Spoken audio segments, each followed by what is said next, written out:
I'd like to begin by mentioning an anecdote that happened between Professor Kasturi and Swami.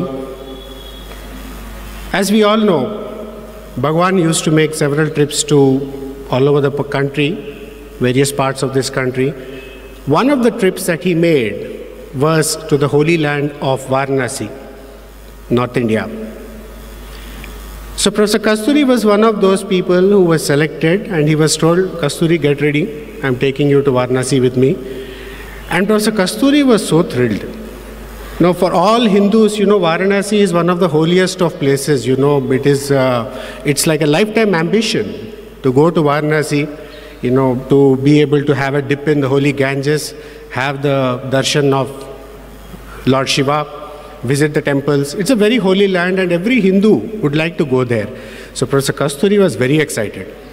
He said, in this holy land of Varanasi, I must get my mantra from the Lord today. So he planned. So he wanted to get a mantra for his spiritual improvement in Varanasi from Swami. So he selected the Muhurtam, he selected the Tithi, everything, he was ready. And on that day, early in the morning, he even went and had a shivering dip in the Ganges. He didn't have his food. Now, at this point, a small deviation. Some of my brothers who would have lived with Swami will know that when we decide, I'm going to do this, you can rest assured that Swami is going to put a brake on it. He'll find a way. The reason is very simple. In fact, I believe some of the time, some of the devotees asked Swami and said, when we want to do something interesting and something good, why is it, Swami, that we face every kind of obstacle?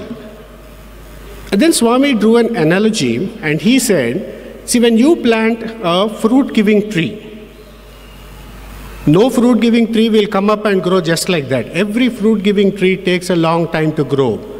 It is your responsibility to guard it against every kind of animals, thieves and other things, protect it. You have to struggle a little bit, all kind of obstacles you have to overcome, and only then one day you will see the tree bloom and you will get the fruits.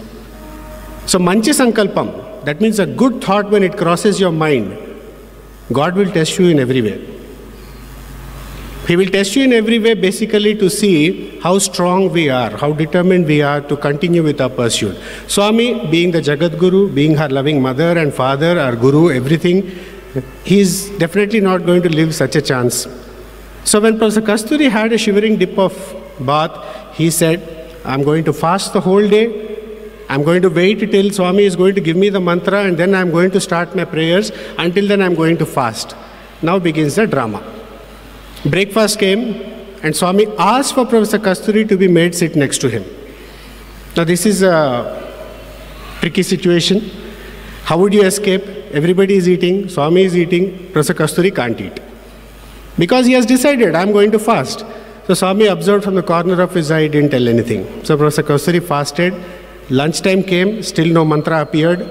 Lunchtime also, Swami was sitting. Professor Kasturi was again sitting next to Swami. Still no mantra. Again Swami saw that Professor Kasturi was not eating anything, no comments. Dinner time finally came, and Professor Kasturi was fasting still, and this time he was sitting next to Swami, and this time Swami decided to ask, what Kasturi, you are not eating anything? That's why I called it a drama, because the way he asks you, it's very easy to assume, Swami doesn't know anything, I have to explain everything to him. It's very easy to make that mistake. We are guilty of that several times. So, Professor Kasturi was already distraught, so he was sobbing, and he blurted out, Swami, mantra. Then Swami said, what mantra? He said, Swami, mantra, this is the holy land of Varanasi, I have been praying to you to give me the mantra. You have still not given me the mantra. And then Swami looked at him, smiled, and he said, Kasturi, what is the purpose of a mantra? Then Professor Kasturi said, Swami, to get closer to God. Then Swami looked down. Swami's thigh was on Kasturi sir's thigh. They were sitting shoulder to each other. And then Swami asked Kasturi, how much closer do you want to get? But in this sentence, there is a very deep meaning. How much closer do you want to get? Now different people, now Swami is called Jagat Guru. The reason he's called Jagat Guru is because among the millions of people who come to have his darshan, he is capable of maintaining an individual relation with each one of us. Some of us see Swami as a friend. Swami becomes a friend for them. Their plan of action and their sadhana is a different path. Some of us see Swami as our mother. To them, the sadhana path is different. To some, Swami is a father, another different sadhana path. So he maintains a different sadhana path for each one of us, which means if we want to get close to Bhagwan, we first have to visualize a particular relation with him. Now you may ask the question, why is it that a relation important? Swami was once asked the question, why is it that the avatar always comes in a human form?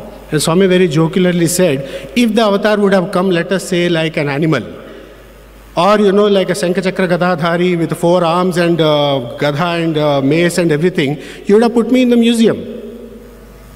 You wouldn't know how to relate to me. So if I have to catch your attention, I have to be like one amongst you. Now that's a classic principle which Bhagwan followed all through his avataric mission. He was like us.